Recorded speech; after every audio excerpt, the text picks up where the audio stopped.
In 2020, my wife Sophia and I decided to spend a weekend on Hawaii Island, a place we had visited many times before. We were no strangers to camping, and Hawaii Island's combination of scenic beaches and dense forests made it an ideal camping destination. Over the years, we had enjoyed countless successful camping trips on the island, but our final outing there would prove to be a chilling and unforgettable experience. Our chosen campsite was far from any roads or civilization, allowing us to revel in the solitude of nature. We set up camp on a beach, a good distance from anywhere, and kept a cozy fire going to keep us company. To reach the trailhead, we had to walk a kilometer along the beach and then another 2 kilometers through the forest to get to the road. As the sun began to dip below the horizon, that's when things started to take a strange turn.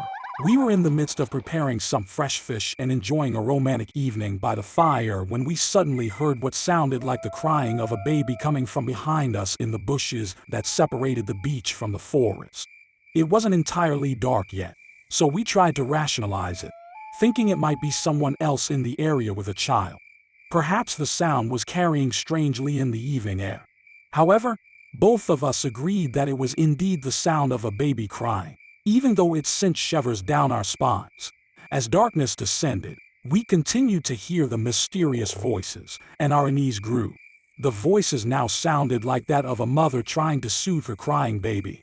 She promised to buy a beautiful doll for her baby, whispering sweet words of comfort.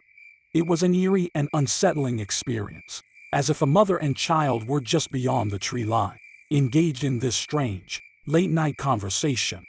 We stayed up late, nurturing the fire.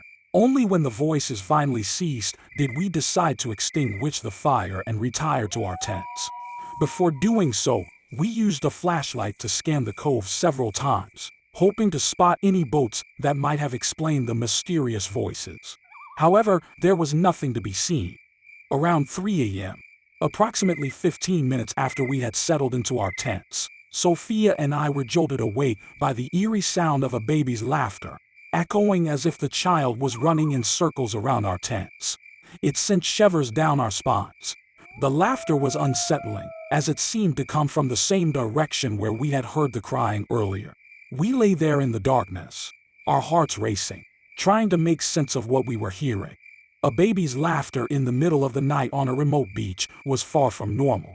The island's serene atmosphere had transformed into something deeply unsettling. The eerie sound of a baby's laughter and the unsettling voice of the mother suddenly echoed around our tent. It was as if they had appeared out of nowhere, running in circles around our campsite in the dead of night. The baby's laughter was unsettling, sending shivers down our spines, while the mother's voice took on a terrifying and sinister tone. Sophia and I remained frozen in our tents, gripped by fear for what felt like an eternity. We eventually managed to drift off to sleep and awoke around 11 a.m. the following day, much later than usual due to our late-night ordeal. Without hesitation, we packed up our belongings and left. We never returned to that campsite, convinced that staying quiet in our tents had been the right decision. We didn't want to draw any attention to ourselves from whoever or whatever had been outside those tents that night. The unsettling memory of that final camping trip on Hawaii Island still sends shivers down my spine.